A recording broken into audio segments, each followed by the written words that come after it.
जयकारा बोल मेरे श्री गुरु महाराज की जय। 35 प्रकाश सारवाणी पाठ दिन चौथा। आंखें श्वासा वाली माला बहके फेरी जा, पूरे गुरु तो शिक्षा लेके मूल ना करदा देरी जा। अंदर चानंद करसन तेरे, भावे रात घनेरी जा। आवन जाना मुक्सी तेरा, शरण गुना इकवरी जा। इस अक्षर द्वारा तत्व उपदेश किया है कि मन की वृत्तियों को रोकने के लिए केवल अंतरीव माला ही फेरनी पड़ेगी। शेष दूसरे साधनों से मन शांत नहीं हो सकता।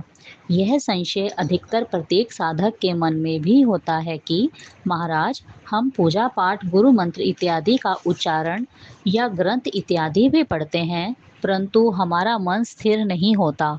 सो यह विचार करने की बात है, क्या मन इन सब कार्यों से बलवान है? कारण यह है कि इन सब आचरणों में शक्ति सिद्ध नहीं हो रही जो मन को रोक सके।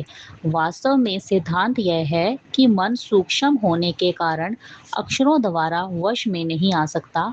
मन अंदर स्थित है, इसको अंदर की ही कोई वस्तु पकड़ेगी जिसकी शक्ति से यह कार्य करता है, बल्कि जो इस मन का आधार है। इसलिए कहा है कि श्वासों के साथ मन का घनिष्ठ संबंध है। यदि उसे श्वासों में ही लगाया जाए तो मन की क्या शक्ति है कि कामना उत्पन्न करे या इधर उधर दौड़े। इसलिए इसको श्वासों में ही लगाना उचित है।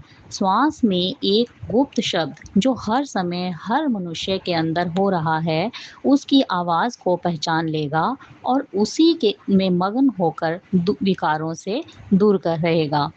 वह शब्द आदि शब्द है, किसी भी समय उसका खंडन नहीं हो सकता।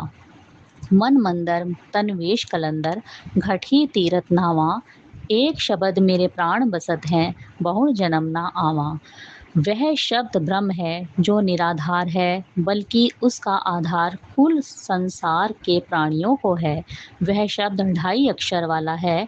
अक्षर वह है जो नाक्षर हो सके, अर्थात जिसे काल भी ना नष्ट कर सके। वह ऐसा अक्षर है जो आकार होकर भी निराकार है।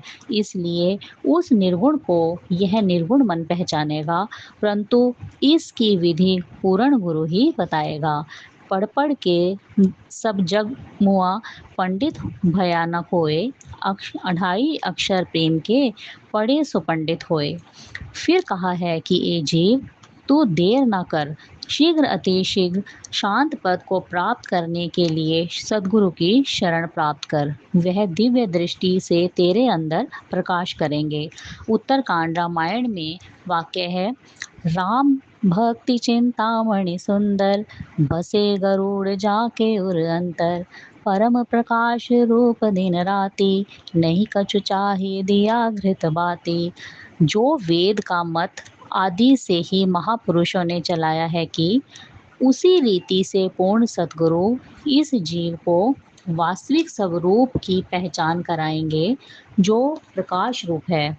उस स्वरूप की पहचान के बिना जीव की गति नहीं होती। इसलिए अंतिम समय में दिए की विधि कराई जाती है, परंतु यह बाहर का दिया है। ऋषि लोगों ने तो अंदर के दिए से काम लिया है। यदि बाहर वाले दीपक से मुक्ति होती तो पापी पुरुष की भी दिया करने से मुक्ति हो जाती। मुक्ति ज्ञान से होती है और ज्ञान पूर्ण गुरु के द्वारा ही होगा।